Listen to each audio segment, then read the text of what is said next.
Physical refining செய்யப்பட்ட SKM Poorna rice brand oil. முன்னாள் அமைச்சர் செந்தில் பாலாஜி மீது போக்குவரத்து துறையில் ஆள் சேர்த்து லஞ்சம் பெற்ற வழக்கு நிலுவையில் உள்ளது. லஞ்ச ஒழிப்புத்துறை, அமலாக்கத்துறை விசாரணை நடந்து வருகிறது. இது மட்டுமின்றி மின்வாரிய டிரான்ஸ்பார்மர் கொள்முதல் ஊழல் குற்றச்சாட்டுகளும் உள்ளன.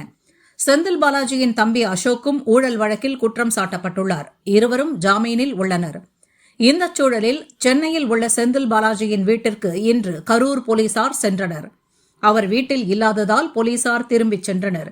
எந்த வழக்குக்காக விசாரணை நடத்த வந்தனர் என்ற தகவல் வெளியாகவில்லை. இவரது சகோதரர் அசோக்கை தேடுவதாக தகவல் வெளியாகியுள்ளது. திமுக ஆட்சிக் காலத்தில் இந்த ஊழல் வழக்குகளில் விசாரணை நடத்துவதற்கு போலீசார் ஆர்வம் காட்டவில்லை. கோர்ட் உத்தரவுகளின்படி பெயரளவுக்கு மட்டும் விசாரணை நடந்தது. இப்போது ஆட்சி மாறிய நிலையில் வழக்கு விசாரணை சூடுபிடிக்கும் என எதிர்பார்க்கப்படுகிறது.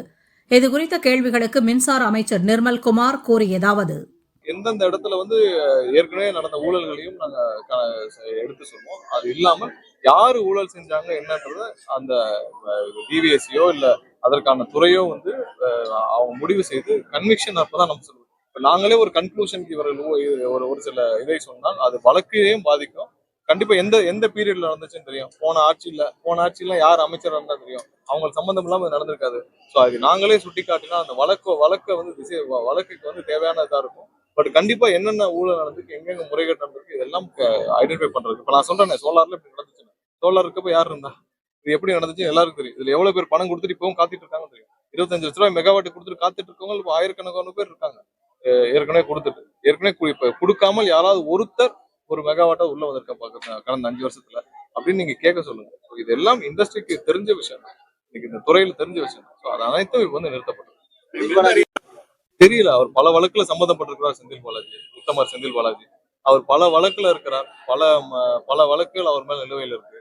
10-15 வருஷமா பல வழக்குகள் இருக்கு. அது எந்த வழக்கு என்னன்னு தெரியல. அது அந்தந்த துறைக்கு தான் தெரியும். அவங்க சிபிஐ விசாரிச்சு விரைவா முடிக்கணும். அதான் ஒரே எல்லாருடைய வேண்டுகோள். குற்றவாளிகள் யார் சம்பந்தப்பட்டிருக்காலும் அந்த குற்றவாளிகள் அனைவரும் கைது செய்யப்பட வேண்டும். அரசுடைய பணத்தை திருடியவர்கள் அனைவர் மீதும் கடுமையான நடவடிக்கை எடுக்க வேண்டும். இப்ப இருக்கிற ஒன்றிய அரசு திமுகவோடு இணக்கமாக இருக்கும் காரணத்தினால் இதுவரை கவர்னருக்கு அனுப்பிச்ச எந்த விஷயத்தை, அதாவது இதுவரை செந்தில் பாலாஜி மீதும் அனிதா ராதாகிருஷ்ணன் மீதும் நடவடிக்கை எடுக்க வேண்டும் என்று இடி கேட்டுக்கொண்டதுக்கு நம்ம அந்த இதை அப்ரூவலை கொடுத்து 2 வாரம் ஆச்சு. இது வரைக்கும் கவர்னர் ஆபீஸ்ல அதுக்கான ஒப்புதல் அளிக்கவில்லை.